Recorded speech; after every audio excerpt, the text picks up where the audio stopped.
Hello, this is Pastor Blake, and this is another installment of our study of the book of Joshua. We're going to be going in chapter 13, but verses 8 through the end of the chapter, with 33, and then all of chapter 14. Now, I know we're breaking this up kind of odd. There's like verses here and there in each video. However, what we're doing, remember, beforehand, there was no verses or chapters in the Bible. And so what we're doing is we're trying to keep the themes together, just so it will kind of flow and the continuity will be a little bit easier to go along with. And so when we start off in verse 8, this is when the theme changes of the entire book. Now, it goes back a little bit in chapter 14. However, it really changes from here on out. It's a very different kind of book. Instead of the action and everything, all of the allotments and the inheritance that were given to the people of Israel, they are going to start naming all of them. Now, a lot of it, why do they name them? Well, part of it is that we have Google. We have people we can look up. We have a town hall we can go and check, boundaries and properties and everything. Well, they didn't have that. And so what they did is they wrote it down. How would you know where your property is? How do you know which houses are whose and which villages are whose and what places are whose? Well, these are the places in the Bible where the people of Israel did that exact thing. They would hold these records and be able to see, oh, well, your boundary is here and your boundary is here. Well, that's basically what they're doing. And so as we get into chapter 13, verse 8, you'll see that it shifts, and all of these are starting to be here. All the details of the inheritances and the allotments, and a little bit more in chapter 14. So in verse 8 it says, with the other half, the tribe of Manasseh, the Reubenites and the Gadites received their inheritance, which Moses gave them beyond the Jordan eastward, as Moses the servant of the Lord gave them, from the Aror, which is on the edge of the valley of Arnon, and the city that is in the middle of the valley. And then it goes on. I cannot say all these names effectively, so we will let you read that for yourself. However, you see in 13, the half-tribe Manasseh, the Reubenites, the Gadites, just as they were promised all throughout the book of Joshua, we see, and even the first chapter it talks about it, how they are to come into the promised land to help them take over, and then they have an inheritance on the other side of the Jordan River, on the east side, okay? So not in the promised land, actually, before they get there. And so, but this is when they get their inheritance. It's named for them. It's spelled out exactly where it is, that you can see it on a good map. If you look up the tribes of Israel, Joshua's time on Google, or if you look up something like that, you can get you a Bible atlas like I have, and it will show you the outlines of all of their allotments and their inheritances. And so you can go and look at that for yourself. But they did get their inheritances, and this is just showing you all of the different boundaries and limitations of their land. Now, in verse 14, it says something very specific. It says, "And the tribe of Levi alone Moses gave no inheritance. The offerings by fire to the Lord God of Israel are their inheritance, as he said to them." So now, we do gloss over this. The tribe of Israel had no inheritance. However, really, they did not have any inheritance. They had an inheritance that just simply wasn't land. They were able to live everywhere within the land. You'll see a little bit later how Levi, the people of Levi, lived in all kinds of cities all over the place. But their inheritance, as in a tribe, was not land. They had the chance, the opportunity. Now, we don't look at it in our today's time as something big. However, this was the connection from God to humanity, was the worship of God back in the day, okay? So when we look at this, we see that they were actually giving themselves, their lives, over to the ministry of God and praise and worship to him, and the sacrifices and atoning for the people's sins. And they were doing these services, and that opportunity was such a great honor that was their inheritance. And so we look at the Levites like, wow, they really didn't get much. However, you have to understand, not all the tribes could just live anywhere, but the Levites actually did have quite a bit of area that they could live in.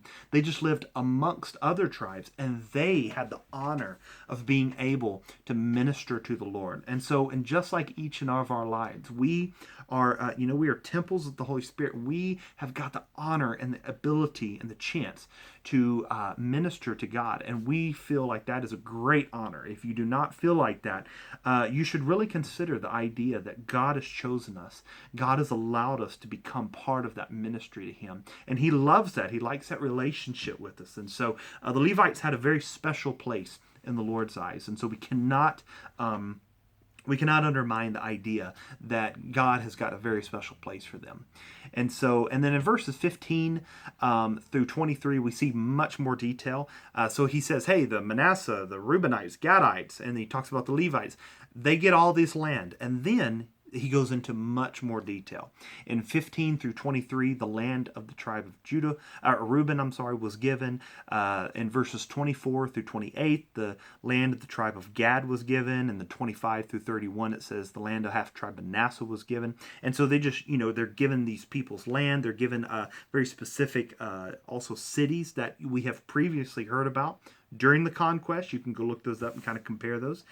Once again, like if you get you a good Bible atlas, they'll have this, they will definitely have this map that will show you those outlines. And you can Google it as well. And so in verses 32 through 33, Joshua reinstates the purpose of the chapter was to distribute the land to the tribes. He just kind of sums it up basically in 32 and 33. These are the inheritance that Moses distributed in the plains of Moab beyond the Jordan, east of Jericho. But to the tribe of Levi, Moses gave no inheritance. The Lord of God of Israel is their inheritance, just as he said to them. And so we see he's kind of wrapping this up. Hey, this is the section. And so this also makes it a better, kind of like a chapter and verse, when you seeing these different, these wordage right here. If you're looking through a scroll like, hey, the Reubenites and the Gadites are kind of fighting. Where is our boundary? He sees it at the very beginning. You can scroll down. You see at the very beginning, the ending of this chapter. Okay, this is where we're going to talk about their inheritance. So this is where we have to look in the scroll. So some of that is more practical than spiritual any day. However, it was something that you have to do. And before we had computers, we did stuff basically just like this. In our city records and stuff. Now we have the internet, so you can look it up differently. However, we basically do the same thing, just in a different way. And so now we're in chapter 14. Now, chapter 14 is slightly different. However, it does keep the same idea going. Chapter 14 is more inheritances of west of the Jordan. Now, we got the east of the Jordan, the half-tribe Manasseh, Gadites, and Reubenites, and we talk about Levites as well. But now we're talking about the west side of the Jordan. And so that is what chapter 14 is about for a little bit of it. And we see in verses 1 through 2, God instructed Joshua in how to take over the promised land and divide up the land for the people. And verses 1 through 2, these are the inheritance that the people of Israel received in the land of Canaan, which Eleazar the priest and Joshua the son of Nun and the heads of the fathers' houses of the tribes of the people of Israel gave them to inherit it. Their inheritance was by lot, just as the Lord had commanded by the hand of Moses for the 9 1/2 tribes. For Moses had given an inheritance to the 2 1/2 tribes beyond the Jordan. Remember the 3 of them. And then Manasseh and Ephraim and the 2 tribes of Joseph, which were the Manasseh and Ephraim was the 2 tribes of Joseph, and Manasseh had the half tribe, one on the east, one on the west, as we'll see a little bit later on. And so we see 14 starts breaking that down. In verse 3, it says Moses had already given the inheritance for the 2 1/2 tribes on the east side of the Jordan. And it says that Joseph's sons were given Reuben's double portion earlier. Okay, now this is an interesting thing that most people, this is one of those verses that we can glance over when we're reading, especially in Chronicles, when it's kind of hard to keep going with it. A lot of people can't stay with Chronicles that long. However, this is why it's not a good idea to just rush past the law. Because especially even in Leviticus, when it's just law, rule, the Old Testament tells us a lot more about the distinctions that are made, the things that are said, than we give it credit for. But we rush through the Old Testament, not realizing it is so important to understand and to read and to grow and learn in. And so it says that in verse 4, it says when the Joseph's sons were given Reuben's double portion earlier, and in 1 Chronicles 5 verse 1, 1 Chronicles chapter 5 verse 1, it says, the sons of Reuben, the firstborn of Israel, for he was the firstborn, but because he defiled his father's couch, his birthright was given to the sons of Joseph, the son of Israel, so that he could not been enrolled as the oldest son. So whenever you can go back and see when Reuben actually defiled Israel's house, his couch, he did some sexual immorality with one of Jacob's sons. And when he did this, he actually lost his ability to be the firstborn son and have the double portion. Well, because Joseph was a son that was forsaken, who was thought to be dead, and who also rose up in Egypt and kind of saved Israel really out of starvation and brought them into Israel, and brought them into Egypt. We see that Joseph's two sons were actually given Reuben's double portion. Since Joseph had two sons, the double portion that was been Reuben's, one, and a double portion was each just split down the middle, given to, who are they? Manasseh and Ephraim. And so you'll see Manasseh and Ephraim are not originally the part of the tribes of Israel. However, they're in there. Well, they're because they're Joseph's sons that was given because Reuben was violating the his father's house. And then so God took his firstborn son status away. And so that's why Manasseh and Ephraim are in there, but they're not actually Jacob's sons. He says he talks about how he adopts them as sons, and that's part of that transition. But 1 Chronicles chapter 5, verse 1 tells about that. You can read that more.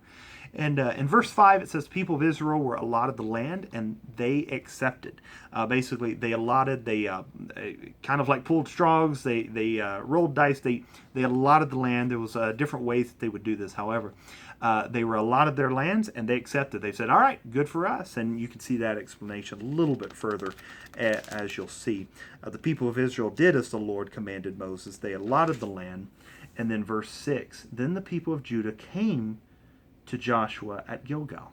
All of a sudden, the narrative changes, okay? The inheritance are starting, and then the narrative changes until really chapter 15. Then it kind of goes back to the allotment process. So, what changes about it? Well, all of a sudden, the people of Judah with Caleb was in part of the people of Judah, came to Joshua and asked about his allotment. He said, hey, by the way, I was supposed to get a special allotment because I did just as you, Joshua. I was given a special allotment from Moses because me and you were the two spies that went into the land, and we were not fearful. That's one reason why Joshua was in charge. Well, Caleb was the other spy with Joshua. Remember that Rahab actually hid, and sorry, scratch that. Before Rahab, the first spies that sent out by Moses. And then they were the two that came back. Yeah, they're Philistines, they're big, but hey, God has got us. God is going to help us take these people over. And then that's why Joshua actually did the same thing with those two spies, and Rahab hid them. So it was the same plan double. Moses did it. They weren't ready, and so he let Joshua and Caleb go into the promised land. And then we see that Joshua sent two spies out because, hey, it did work. We knew what was out there. And so that is what Caleb's actually asking about. It says then in verse 7, it says, I was 40 years old when Moses, the servant of the Lord, sent me from Kadesh Barnea to spy out the land with Joshua, okay? And to spy out the land. And I brought him word again as it was in my heart. But my brothers who went up with me, he made the heart of the Lord, the people melt. They said, yeah, I wholeheartedly follow the Lord my God. Now you can read that in a little bit of the end of Exodus. It talks about that, how these people, Moses said, hey, two, you go that way, two, you go that way, two, you go that way, two, you go that way. Caleb and Joshua were the only people that came back and said, God can help us take these people over. Yeah, they're big, but hey, you know what? God is fighting for us. Who can be against us? There's no one that can challenge God. And so we see him coming back for the inheritance that Moses was going to give him for being the strong and guy that he was. And so Caleb was 40 years old when he first was sent out as a spy. The rest of the spies were scared, we know, because of his trust in the Lord. Moses gave him an inheritance. See in verse 10, Caleb had waited 45 years since Moses spoke to him about his inheritance. Now he was 85 years old. In verse 11, it says Caleb was still strong. Even at 85, he says, hey, give me my portion down south. I will go and take over the rest of the people down there. You have not got to worry about that. Caleb asked Joshua for the land promised him and that he would continue to drive out the Anakim. Now, this was very, very far south, okay? So almost like kind of starting to curve down near Egypt again, all right? But he said, you know what? Give me my things. I've been waiting for this long. Hey, I know I'm 85, but look, my strength and my resolve, my power, it is still with me, even at this old age. So you just give me that land. I'm going to take care of all the Anakim. You will not have to worry about it. And so that's exactly what Joshua does. Caleb gets the land and the allotments and the inheritance that he has been was promised by Moses. Joshua, being the leader, had to actually give it to him. But Caleb, in the hustle and bustle, Joshua was doing a lot. Caleb just needed to remind him. And so in verses 13 through 15, Joshua blessed Caleb with Hebron. And so it was. After this, the land rested from war. And that would have been, it's the very last part of verse 15, and the land had a rest from war. This has been a long time coming. There was a lot of things that these people were going through, and they needed a time for their finally to possess the land. And so we see after this, chapter 15 on, it's a lot of the allotments, it's a lot of the lines and designations and the cities that were given to each of the people. So join us in the next video, and we'll continue our study. Be blessed.